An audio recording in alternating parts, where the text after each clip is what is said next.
El trastorno por déficit de atención académicamente se ha descrito con una tríada sintomática que se puede combinar o no en función del caso.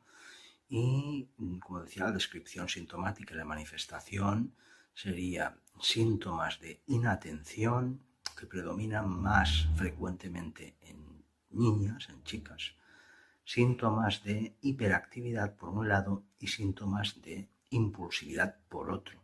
Y ese subtipo hiperactivo impulsivo suele predominar con mayor frecuencia en niños, en varones. Es un trastorno, como decía, que tiene esa manifestación, tres síntomas principalmente que se agrupan en esos síndromes de inatención, desatención, frecuentemente en el género femenino, o impulsividad, déficit de regulación de emociones, conductas, de una manera, una actuación impulsiva de per se, que ya está en el cuadro, y una hiperactividad que suele predominar y se ve con mayor frecuencia en varones. Hiperactivo impulsivo es el prototipo de manifestación más frecuente en varones. Inatención más frecuente en niñas. Eso es tradicionalmente y académicamente cómo se describe a nivel de síntomas el trastorno por déficit de atención.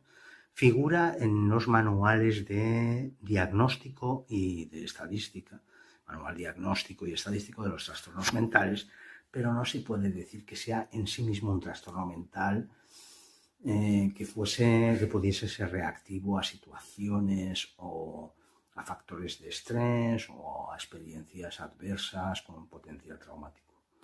Para nada. Es verdad que hay padres, sobre todo madres, que han venido a consulta preocupados, haciendo consultas muy concretas. Es decir, bueno, pues me ha pasado esto, que ha sido un golpe duro a la familia, es decir, una experiencia adversa, en un caso concreto que habían perdido al padre del niño cuando él era joven, adolescente, es decir, una edad que necesita mucho de su padre, y la madre venía preocupada a ver si esto que le pasaba a su hijo pues podía ser consecuencia. Para nada. Es un trastorno que no es reactivo a ninguna situación de estrés, ni a factores de estrés, ni a experiencias adversas que tengan potencial traumático o no. Por supuesto, es verdad que el estrés influye en negativo a las afecciones médicas y las enfermedades, también a los trastornos que hubiese presentes, pero no es reactivo como en el caso de un trastorno por factor de estrés o un trastorno adaptativo o algunos trastornos de ansiedad que quedan, ¿no?, después de acontecimientos, vivencias o experiencias traumáticas como el duelo complicado o el proceso de duelo. No es así. El trastorno por déficit de atención es un trastorno que antes se le llamaba de inicio en la época infanto-juvenil, de inicio en la infancia, la niñez, adolescencia, preadolescencia, y ahora pues se le llama, pasa a llamársele, si no recuerdo mal, trastornos del neurodesarrollo, que es lo mismo al final, ¿no? Pero ya se nace, digamos, con esta deficiencia de atención o con estos patrones tan sistemáticos de hiperactividad e impulsividad. Por lo tanto, de aquí se desprende que hay un componente hereditario importante en el trastorno por estrés postraumático. A pesar de lo que la gente puede pensar, que es un trastorno en que la persona se concentra poco, tiene baja atención, es una persona inquieta, movida, detrás del trastorno por déficit de atención hay muchos temas más. Detrás de la impulsividad, de la inatención, de la hiperactividad, hay una serie de dificultades. Por supuesto, problemas de memoria no en sí mismos, neurológicos, pero sí que es verdad que la memoria es un proceso. Y para recordar algo hay que almacenarlo, hay que prestar atención y darle un código. Si la atención está baja, la memoria falla por esas fases en las que hay que mantener atención a los estímulos, a lo que se lee, a lo que se aprende, poniéndole un código consciente para que después lo podamos recuperar del almacén de la memoria. Por lo tanto, puede haber problemas de memoria, sí. Hay bajada de rendimiento académico en las personas que están afectadas de este cuadro, déficit de atención. Pues por supuesto que sí, porque la atención no se mantiene de la misma manera, baja fácilmente y en un periodo de tiempo mucho más breve que el del resto, y por lo tanto no aguantan una clase de una hora. La atención baja y el rendimiento académico disminuye.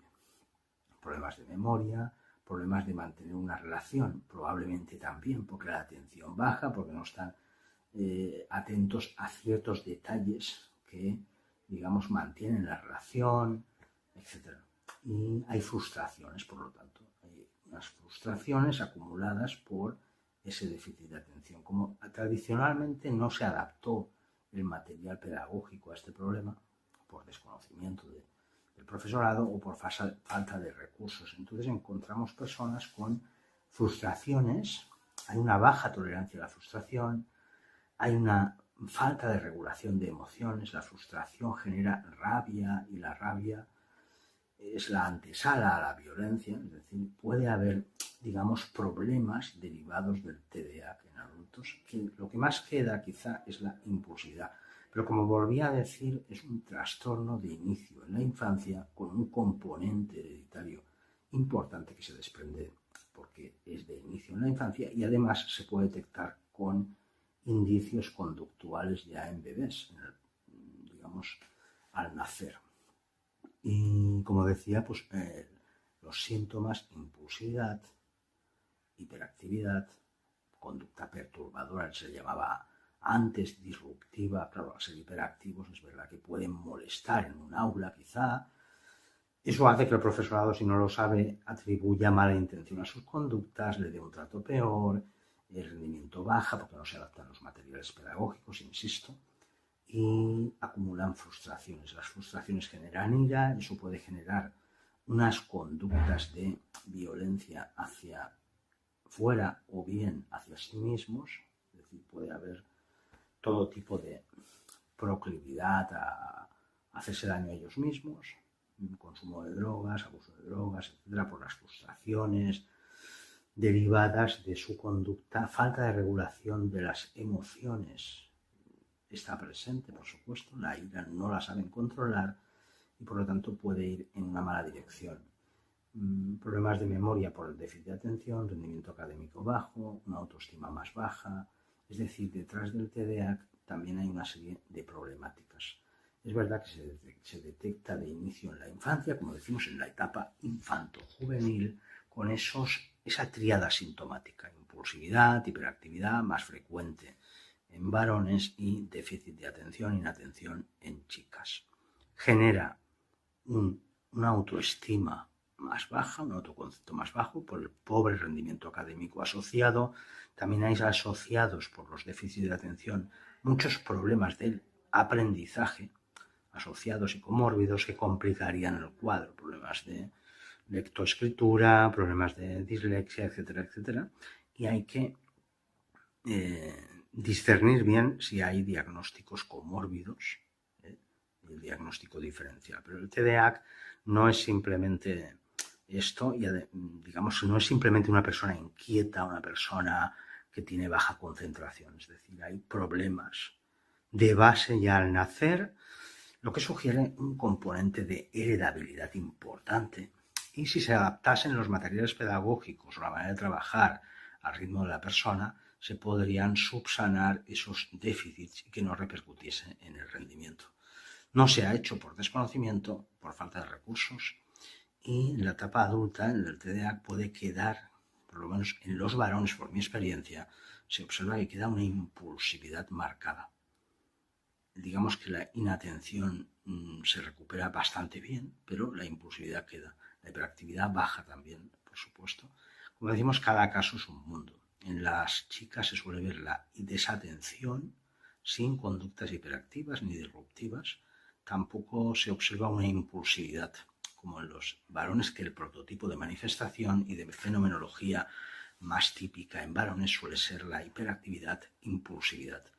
Es un trastorno que, a pesar de estar en los manuales, en el manual estadístico y diagnóstico de los trastornos mentales, no es reactivo a factores de estrés, como decía, ni a experiencias traumáticas, ni a vivencias. Se da ya al nacer y es de inicio en la infancia, niñez, adolescencia, preadolescencia, y ahora se le llama trastorno del neurodesarrollo.